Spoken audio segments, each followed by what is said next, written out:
Eu aprendi o segredo de viver contente em toda e qualquer situação. Que afirmação ousada Paulo está fazendo aqui.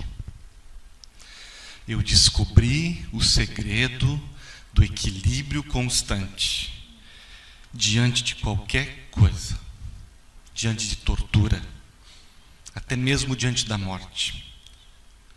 Numa época que temos enaltecido, valorizado e investido energia, tempo, dinheiro em processos múltiplos de crescimento pessoal, de terapia, de autoajuda, de coaching.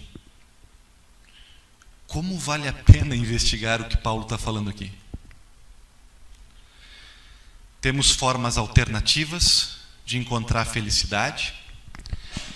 Temos também formas mais sólidas, de boa reputação, de terapias, de aconselhamentos. Temos boas ideias. O que todos estão fazendo? O que todos estão buscando? Eu digo para vocês, estamos atrás do que o Paulo encontrou. Estamos atrás de encontrar a resposta, para encontrar a estabilidade, o equilíbrio, a capacidade de encarar qualquer coisa. Nossos boletos, nossos calendários, nossas listas de tarefas, nossos relacionamentos. Estamos sofrendo porque temos imensas dificuldades de enfrentar nosso chefe, de enfrentar nosso trabalho, nossa mãe, nosso pai, nosso irmão da igreja, o vizinho barulhento, o nosso político odiado, a nossa casa vazia. Não conseguimos enfrentar o equilíbrio para lidar com estas coisas. E Paulo está falando de um equilíbrio capaz de enfrentar até piores: cárcere, tortura e execução. E Paulo está completamente em paz. Que frase, que fala, que texto ousado que nós temos na Bíblia. E atual.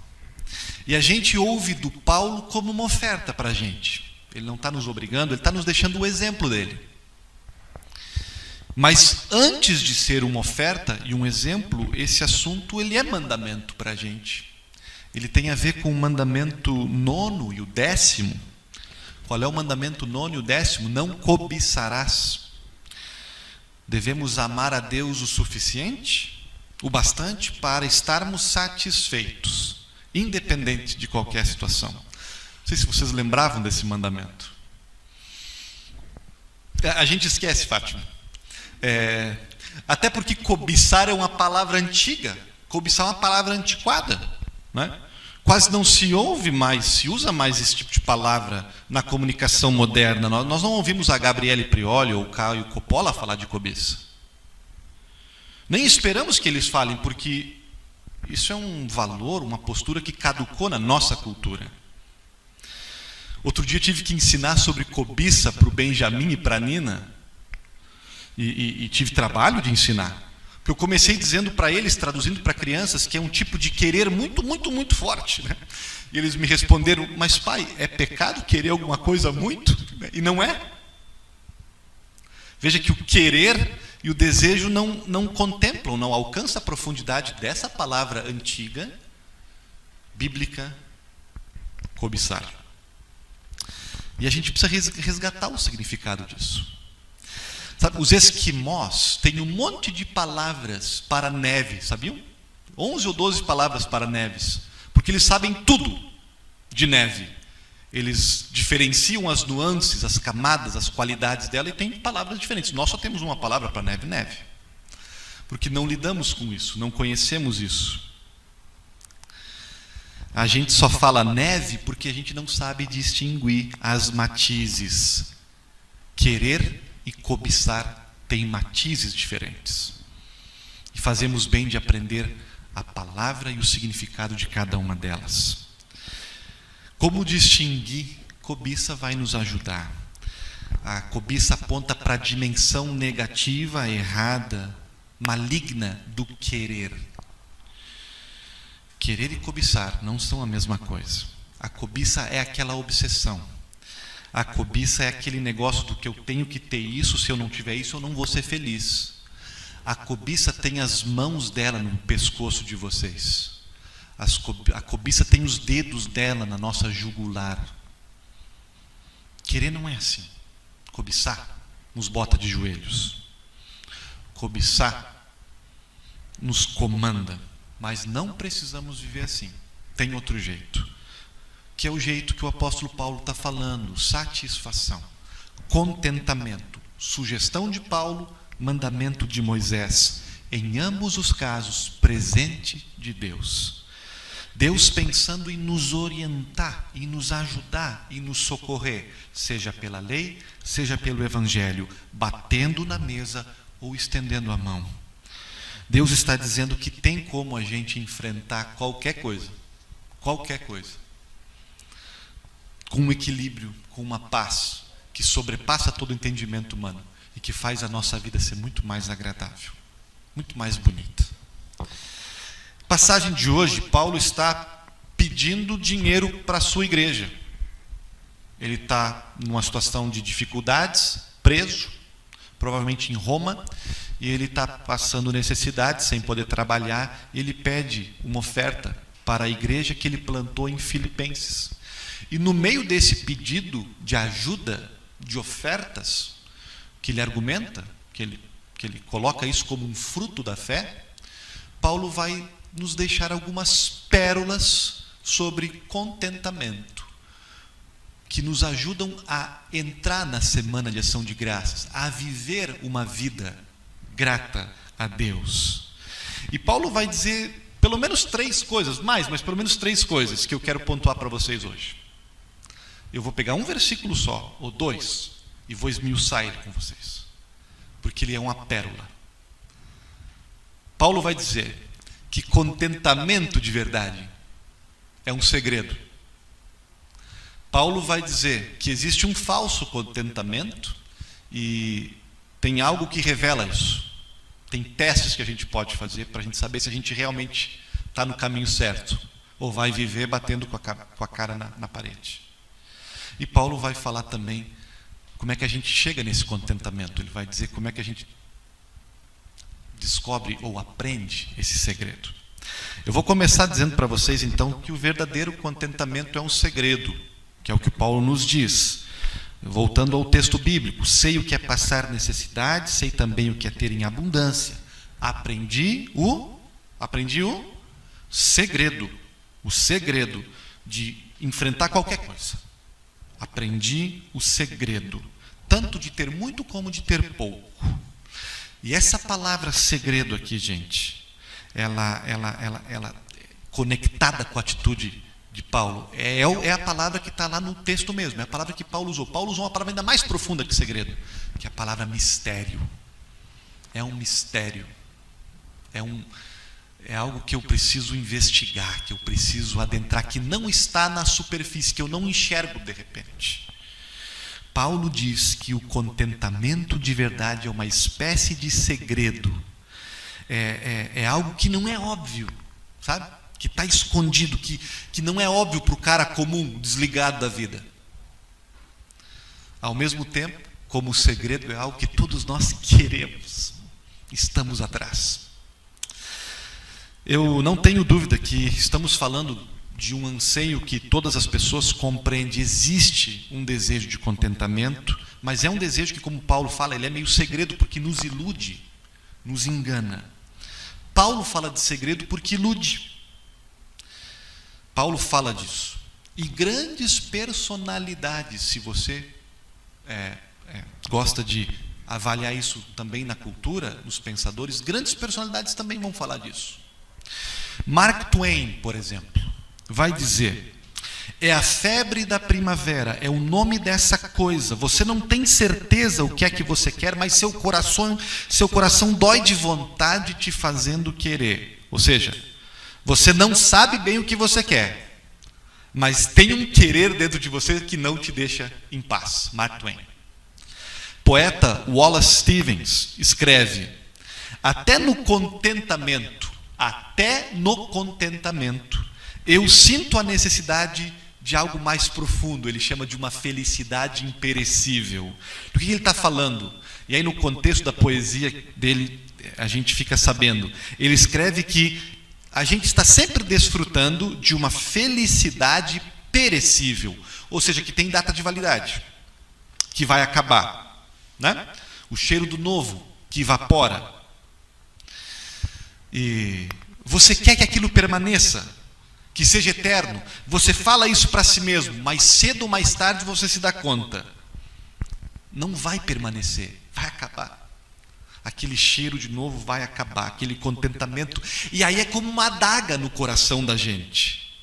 No momento que a gente se dá conta que as alegrias, que os prazeres que eu conquistei não vão me satisfazer por muito tempo. Vão só despertar algo, mas não vão ser capazes de satisfazer completamente. As coisas que nós mais desfrutamos na vida, elas apenas nos lembram, elas apenas nos despertam, nos apontam para uma felicidade maior, é o que o poeta está dizendo. Algo que elas não são. Até no contentamento, Wallace Stevens, até no contentamento, sentimos a necessidade de algo a mais, de uma felicidade imperecível. Goethe fala disso. Ele chama de, eu talvez vou pronunciar errado aqui, apesar de ser descendente de alemães, não aprendi o alemão. Ele chama de Sehnsucht, que significa um tipo de nostalgia. E o C.S. Lewis trabalha com essa nostalgia. No seu livro O Problema do Sofrimento, ele vai dizer que quando você está diante de uma paisagem que apresenta tudo o que você sempre quis na vida, né? A atração secreta por trás dos teus hobbies, aquilo que habita lá no teu coração, nos teus sonhos, que se tornasse realidade, você diria assim: aqui eu encontrei o propósito da minha vida, aquilo que eu fui criado, a coisa que nós desejávamos encontrar, o grande amor da nossa vida, né? Ou quando a gente faz uma amizade, aquilo que se nós perdermos, perdemos tudo. C.S. Lewis, do que ele está falando? Que está nesse campo, longe, na paisagem. O que o Goethe, o que o poeta, o que Mark Twain estão falando? Bem simples, gente. Bem importante. Queremos contentamento, mas nos ilude. Algumas coisas parece que vão nos dar o contentamento. Quando eu chegar naquela posição, quando eu adquirir aquela medida, quando eu conquistar aquela pessoa, bom, então eu vou estar contente. Mas assim que a gente chega lá, não nos traz contentamento. Pelo contrário, nos traz frustrações, nos traz ansiedade, porque as coisas que nós queremos muito, que nós demos a vida para conquistar, não nos preencheram. Chegamos lá e aquilo não foi suficiente para nos manter felizes e alegres pelo longo prazo. E não apenas, gente, sofisticados pensadores falam disso. A nossa cultura mais próxima de nós, né? Mick Jagger. I can't get no satisfaction. I try, eu tento. E eu não consigo chegar lá. Bono Vox. Estou caminhando. I'm still looking for. Não consigo encontrar. Estou correndo atrás e não chego. Quando eu penso que eu chego, eu não chego. A questão do segredo. Contentamento real é um segredo. Paulo tinha razão. As coisas que a gente mais quer, que mais nos deixam felizes, em algum momento nos deixam frustrados. Em algum momento nos deixam na mão. Porque não realizam o profundo desejo dentro da gente de descansar, de ter o prazer eterno, pleno, que toca em todos os nossos sentidos. Está escondido, diz Paulo, é um segredo. É meio invisível. Demora para a gente se dar conta. Está por baixo. O que a gente busca, o que a gente realmente persegue, o que a gente sonha, Paulo encontrou. Paulo disse: eu encontrei isso. É Ele. É Deus. por trás. Nós queremos Deus. Nós queremos ser amados por Deus. Nós queremos adorar a Deus, conhecê-lo a Deus por trás de todo o amor que eu busco numa moça, num rapaz, desesperadamente. É o amor de Deus que a gente está buscando. Por trás de toda a satisfação que eu busco no conhecimento, na pesquisa, numa parede cheia de diplomas, é o conhecimento dele que o meu coração pede.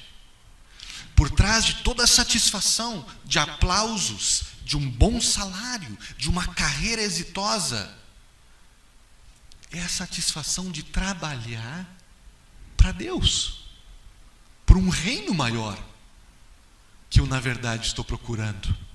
E é um segredo, está por baixo, a gente não pega. É um segredo, às vezes custa para a gente se dar conta disso. Demora um monte de corações partidos para a gente se dar conta. Contentamento, o primeiro ensino do Paulo, é um segredo. Satisfação. É um segredo. E aí nós vamos para um outro ponto de Paulo, que é que falso contentamento, ou o contentamento verdadeiro, ele é revelado, a gente se dá conta se temos ou não temos, se estamos no caminho certo, através da abundância e da necessidade, tá, gente? A gente diz assim, eu tenho um sonho, eu sei qual é o sonho. Mas Paulo diz que é um segredo, que não é bem assim para a gente descobrir. Quer descobrir? Ponha no teste da abundância e da necessidade. Quer saber se você está contente e satisfeito, ou no caminho certo para o contentamento? Avalia pelo prisma da abundância e da necessidade. E é uma conversa importante para a gente ter, porque isso previne dissabores, isso previne suicídios, isso revela ídolos que cultivamos, isso nos ajuda a viver uma vida mais plena, mais centrada, mais agradecida. Diz Paulo, sei o que é passar necessidade e sei o que é passar por abundância. Dois lados da moeda.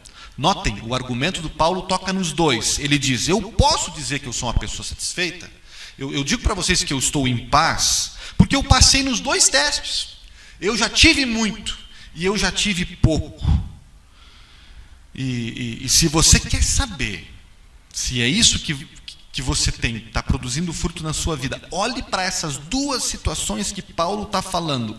Faça um eletrocardiograma do seu coração nesses dois momentos da sua vida. No momento da abundância e no momento da carência, da escassez. Como é que a necessidade revela contentamento verdadeiro ou falso? Eu digo para vocês. A gente enche a boca para dizer que a gente está feliz. As nossas redes sociais pintam ali uma imagem de que está tudo bem, né? Que estamos satisfeitos, que somos abençoados. Muito bem, mas eu pergunto, e se a gente ficar muito tempo sem o nosso brinquedo favorito? E se perdermos nossa pessoa favorita? E se passarmos um tempo, anos talvez, de vacas magras, com dificuldades de trabalho, com dificuldades de estudo, com dificuldades de satisfação nas necessidades da gente? E se Deus nos tirar por um tempo aquela coisa que nós construímos nossa vida em cima, a carreira, a beleza física, uma aptidão especial, uma posição, um sucesso, o sorriso vai continuar no teu rosto? A prece que diz assim, ainda assim, Senhor, muito obrigado, o Senhor me basta, vai continuar na sua boca? A necessidade, ela expõe se a gente realmente está satisfeito na vida, ou se dependemos de alguma coisa. Como é que a abundância revela? De certa forma, já falei para vocês, né? A abundância revela quando passa o cheiro do novo, do carro que a gente comprou. A abundância revela quando passa o efeito da adrenalina, do álcool, do entorpecente, da festa que nós fomos. A abundância revela quando nós temos 1 minuto de abandono daquelas pessoas que nós pagamos para estar ao redor da gente, nos entretendo, nos distraindo, quando elas vão embora. A abundância revela quando na nossa rotina, no nosso dia a dia, naquele emprego dos sonhos, naquele casamento dos sonhos, naquele peso dos sonhos, com a pessoa dos sonhos, na moradia dos sonhos, nas férias dos sonhos, quando a rotina mostra para a gente que é uma ilusão, que os prazeres que aquela abundância proporciona não satisfazem de verdade, apenas maquiam, apenas viciam. Recentemente saiu uma entrevista, um depoimento revelador do Jim Carrey, falando sobre isso. E ele não é o único que diz assim: cheguei no topo. E quando cheguei no topo e tive tudo, olhei para trás, olhei para mim mesmo e estava mais vazio do que quando eu comecei. A abundância que não sacia, a fartura que não dá conta, que não preenche. Talvez muitos de nós não passamos ainda por uma situação de muita necessidade ou de muita abundância. Talvez muitos de nós ficamos ali na média. Aí é um pouco mais difícil nós notar o peso do argumento do Paulo. Ter muito, ter pouco, ter em abundância ou passar necessidade. Quem já passou por isso entende do que ele está falando. A necessidade e a abundância mostra que nunca seremos satisfeitos com as coisas que a gente tem ou deixa de ter. Que a gente precisará de um outro recurso maior, independente de circunstâncias, mais profundo, para ser a base de um verdadeiro contentamento, de uma felicidade duradoura. Como é que a gente pode se dar conta disso, pastor? É só examinar o que acontece quando a gente passa por um período de necessidade ou de abundância. Quando a gente se dá conta que a gente não tem aquilo que a gente quer, que a gente não chegou lá. Quando a gente experimenta um dos extremos, o que acontece, pastor? O que a gente faz nessas horas? A gente faz algumas coisas. Por exemplo, a gente às vezes culpa as coisas, sabe? A razão que eu não estou satisfeito, a razão que eu não estou contente é porque eu preciso de um esposo melhor. Eu preciso de um carro melhor. Eu preciso de um corpo melhor. Eu preciso de um ajuste no meu nariz. Eu preciso de um up no meu visual. Eu preciso de uma pós. O meu primeiro sonho estava errado. Eu preciso trocar de sonho. Quando eu trocar de sonho, vai dar certo. E o que isso faz? Aqui no Rio a gente vê o que isso faz. Isso nos bota de joelhos, absolutamente ansiosos, totalmente paralisados de medo de fazer qualquer coisa. E aí nesse medo e nessa ansiedade a gente descarta pessoas, porque aquela não serviu, eu troco para essa. A gente descarta pessoas. A gente se torna opressores nesse ponto. Mudamos muito. Ficamos mudando de estação em estação, sempre mudando de vida, mudando de carreira, mudando de visual, escravo de mudanças, porque estamos botando a culpa em alguma coisa, pela nossa ingratidão, a nossa infelicidade.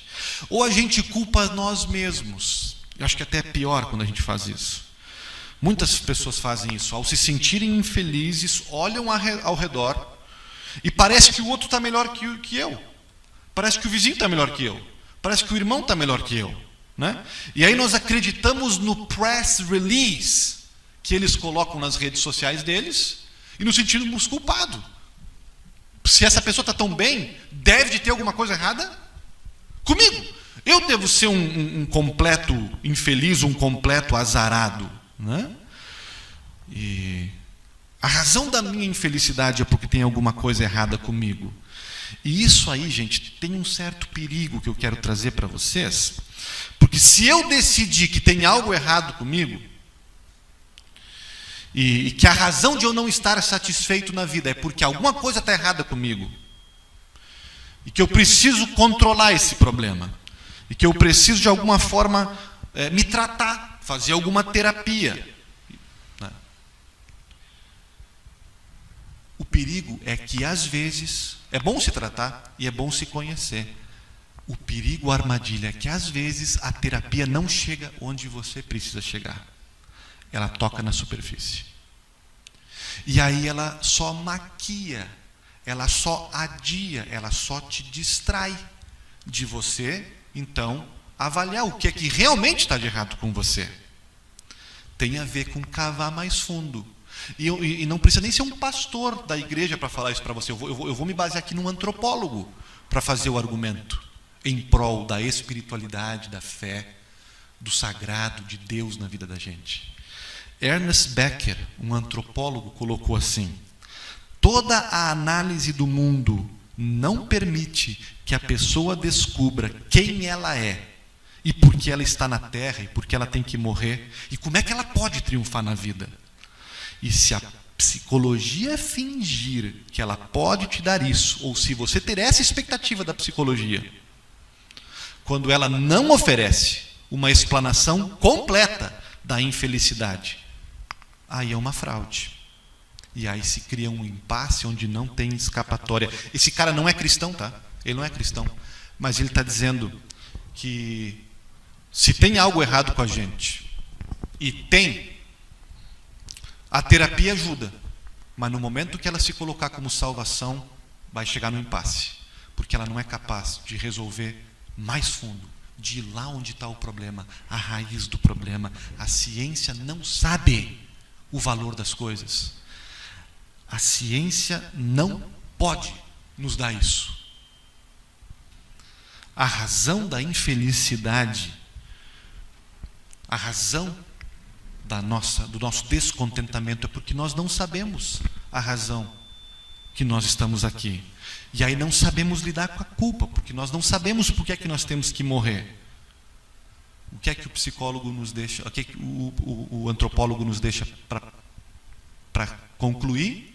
Que precisamos da religião, que precisamos dessa dimensão do mais profundo, do espiritual, que lida com as questões existenciais mais profundas do ser humano, que avaliar nossa insatisfação apenas da perspectiva da autoanálise é bom, mas não é suficiente.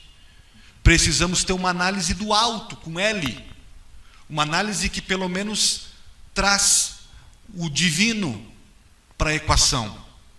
Não vai adiantar tentar reconstruir a minha autoimagem apenas aplicando exercícios, mantras que botam na minha cabeça que eu preciso me enxergar melhor, que eu preciso ter um olhar mais positivo da minha vida. Não vai adiantar você ter um bando de puxa-sacos ao teu redor falando para você: que legal, que lindo que você é, que maravilhoso que você é o cara. Porque no fundo,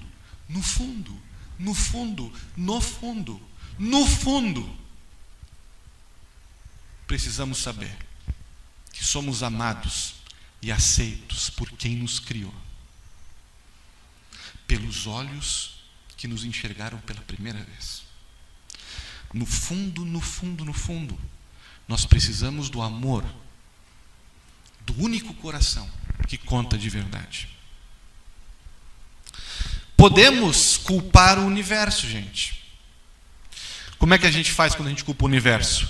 A gente entra num círculo vicioso ao nosso redor e conclui: chega, nunca mais. A minha vida mesmo está fadada ao fracasso, e eu nunca mais confiarei em alguém, e eu nunca mais me entregarei a alguém, e eu destruirei agora todos os meus sonhos, porque nunca mais me permitirei ser decepcionado, ser traído de novo.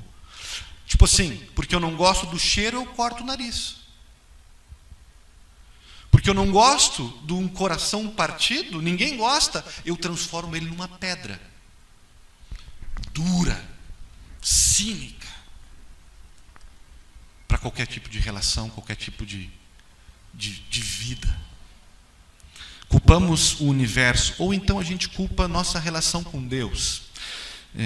A razão, e tem um lado positivo isso, a razão pela qual não tenho contentamento com Deus é que a minha relação com Deus não é das melhores. Eu sei que Ele existe, eu sei que eu fui criado para ter profunda comunhão com Ele, mas não consigo, eu só toco na superfície. Podemos culpar as coisas, a gente mesmo, o universo, a nossa relação com Deus. Qual dessas atitudes é a mais prática? Qual dessas atitudes é a mais esperançosa? tem a ver com essa aqui. Deus junto na equação, porque é um segredo, porque é um mistério. Não está nas coisas que nós vemos. C.S. Lewis tem um magistral parágrafo sobre isso. Ele diz assim: as criaturas não nascem com desejos, a menos que exista uma satisfação para eles. Um bebê sente fome. Bem, existe uma coisa chamada leite, comida. Um patinho quer nadar. Bem, existe uma coisa chamada água. Seres humanos possuem um desejo sexual. Bem, existe algo chamado sexo. Se eu encontrar em mim mesmo um desejo que nenhuma experiência humana pode satisfazer, a explicação mais provável é que eu fui feito para outro mundo. Provavelmente os prazeres deste mundo nunca foram feitos para me satisfazer completamente, apenas para despertar o desejo mais profundo.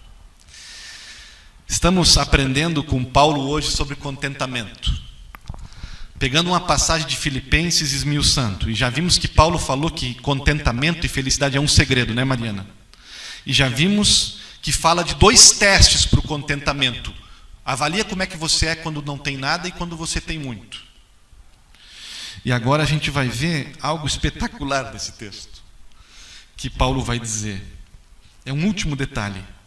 Paulo não descobre o segredo. Não descobre. Ele aprende. E são coisas diferentes. Paulo não fala que descobriu o segredo através de uma experiência, sabe? Através de uma revelação instantânea. Ele fala de um aprendizado, de um processo, de uma caminhada, de um treinamento, de um dia a dia. Não é um tipo de segredo, achei a chave do sucesso, do contentamento. É uma caminhada, é um discipulado, é um esforço diário.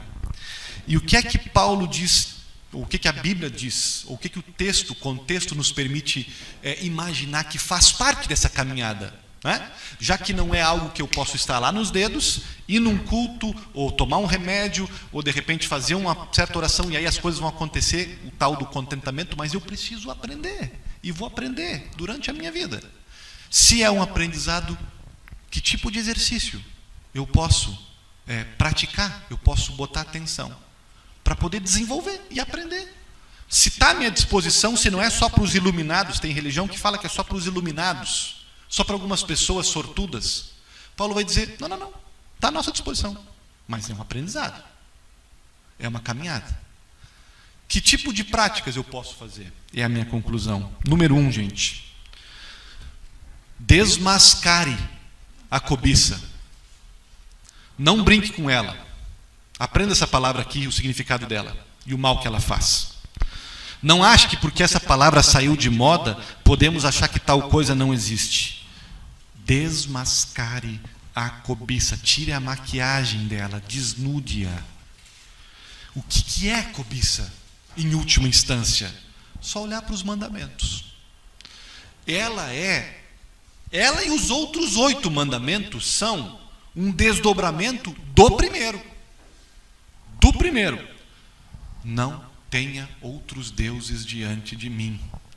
Cobiça, obsessão descontrolada, não faz bem a gente tratar disso com suscetibilidade. Desmascara. Reconhece que isso tem a ver com idolatria, com o pecado de tirar Deus do centro da minha vida, de querer satisfação, de querer controle, de querer eu mesmo tomar conta da minha vida. Denuncie esta rebelião diante de você, dentro de você. Reconheça ela, confesse isso. Precisamos ouvir isso de Deus. que Ele espera que a gente bote o dedo na ferida e reconheça que isso está dentro da gente. E é mal, e é rebelião. A gravidade disso, é idolatria, que estamos colocando coisas, em última instância, na frente de Deus.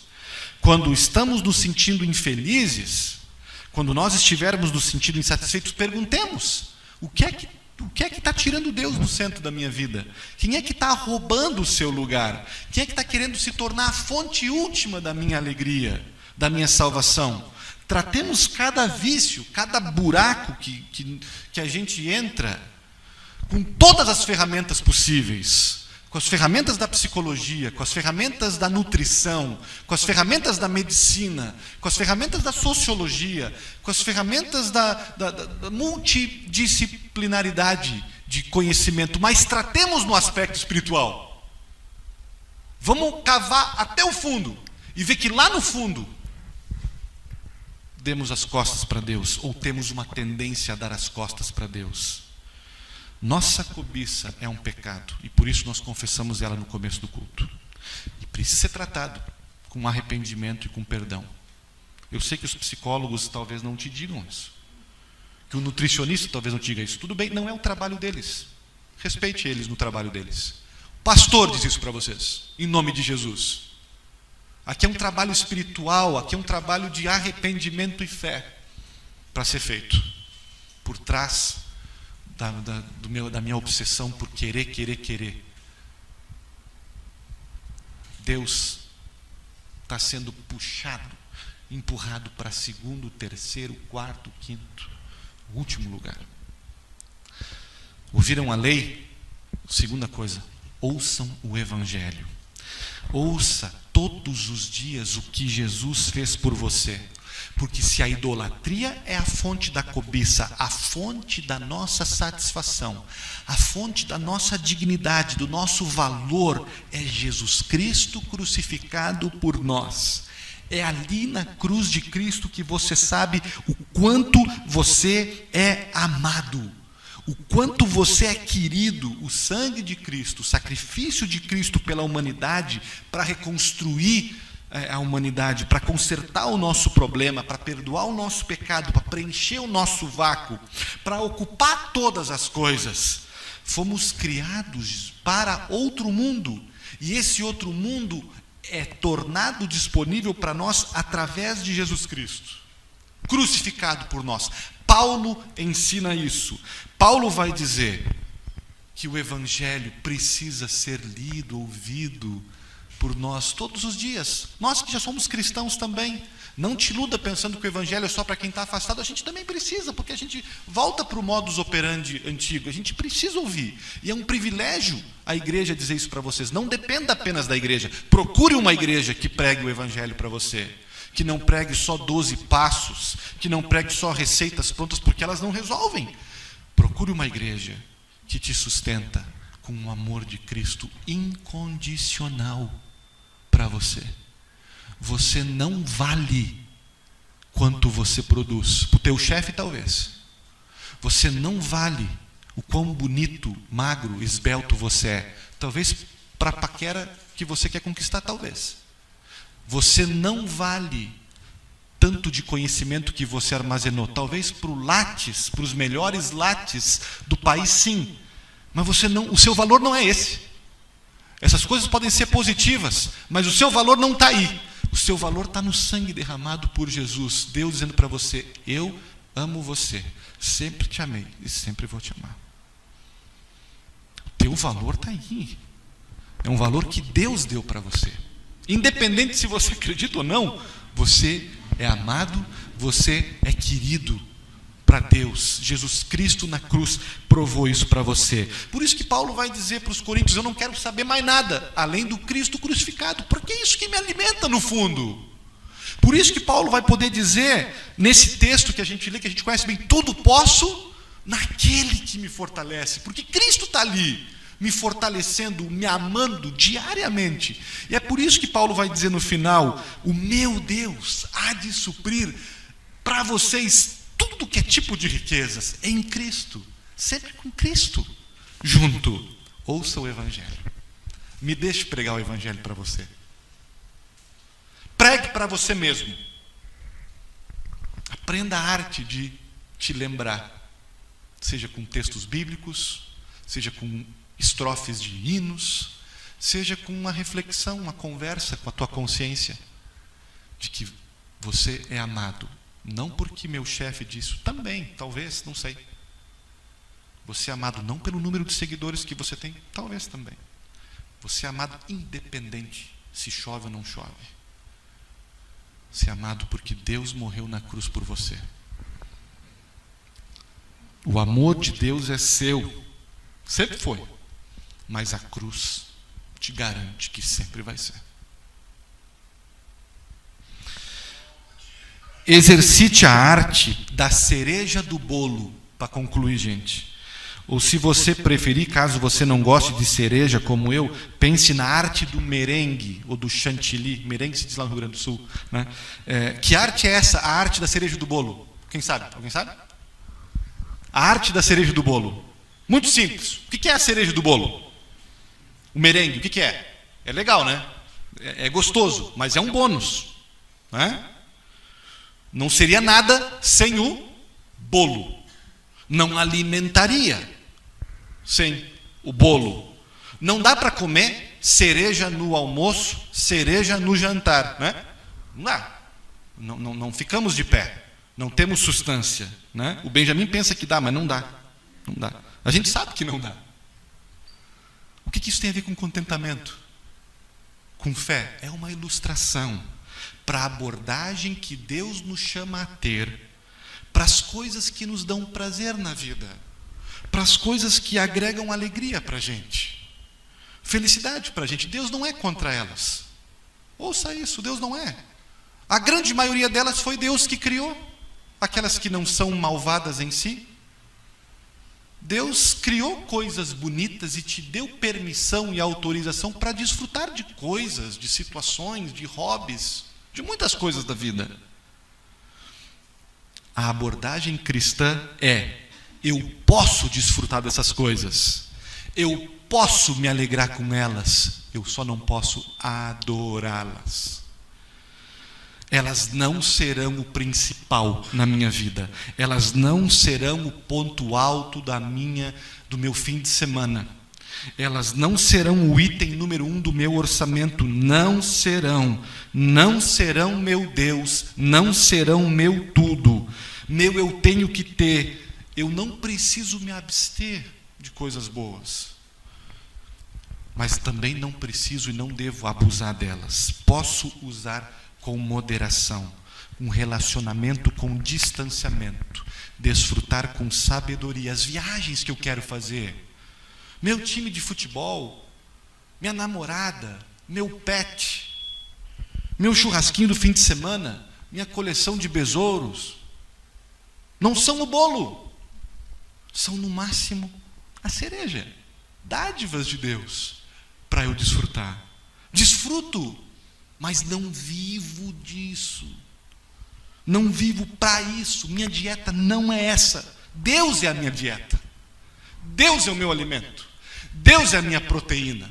Deus é a minha substância. Passar tempo com Ele, abrir espaço para Ele, ter comunhão com Ele e com os meus irmãos, na fé nele. Investir no reino dEle, conhecê-lo. Exercite esta arte diariamente.